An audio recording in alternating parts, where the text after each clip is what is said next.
Well, the last time Nissan updated its mid-sized Frontier pickup truck, George W. Bush was president, Madonna topped the pop charts, and American Idol was the #1 show on television. The year was 2005. Well, it's 2022, and guess what? There's a new Frontier, and Harvey Briggs takes us there as we go behind the wheel. Well, here's something you don't say very often, an all-new Frontier. That's right. It's been 17 years since we've been able to say that, Mark. Well, sort of all new. Well, you know, all new in that the engine and transmission are a couple years old, but the truck itself, frame, the body panels, everything are new this year. Nissan didn't really have a choice. If they wanted to stay in the midsize pickup truck segment, something had to be done. They were just investing in other SUVs and other updates, and finally they said we can't ignore it anymore.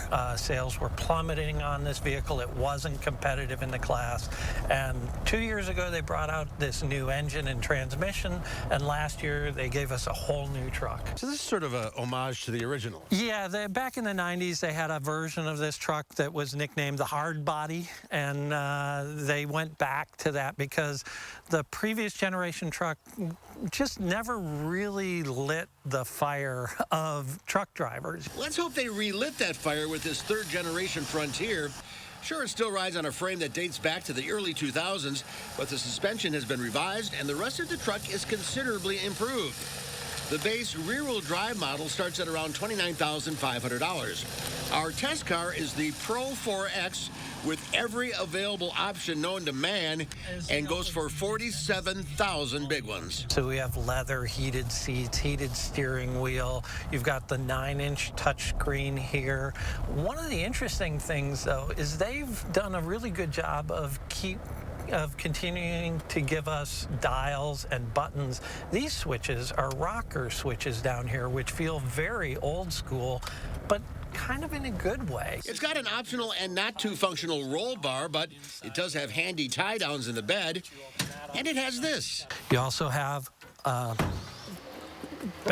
bed step that can jump out here, and you've got this handle here, so to help pull you up if you know you just need a little extra hand. It's not that high. This isn't an F-150, but it's it's a solid, useful bed. And they're serious about this. Yeah, this is a serious truck that you can use for all those truck things that you want to do. But as with most things in life, the Frontier is not perfect. This is an off-road model, and the switches for some of the key off-road features that you want to use, like a locking rear differential or hill descent control, are down here, and they're literally hidden. Harvey thinks the optional and unnecessary steps will not survive off-roading.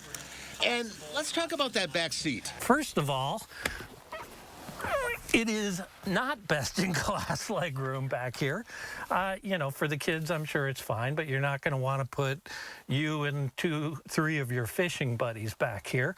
The other thing is you can see how straight up and down this seat back is.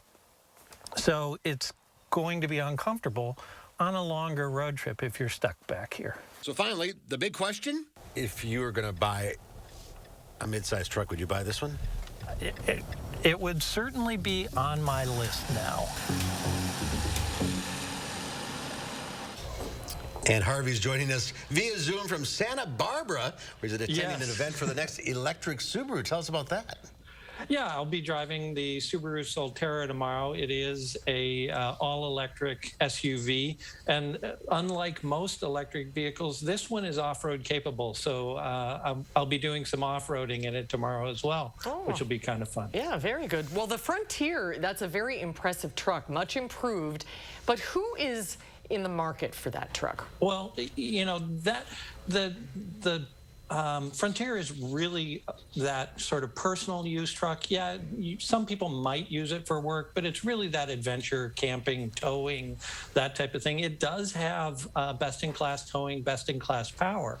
So, there are some compelling arguments versus the competition, Tacoma, Ranger, and Colorado, which are all now older than the Frontier, which is something we couldn't say a while ago.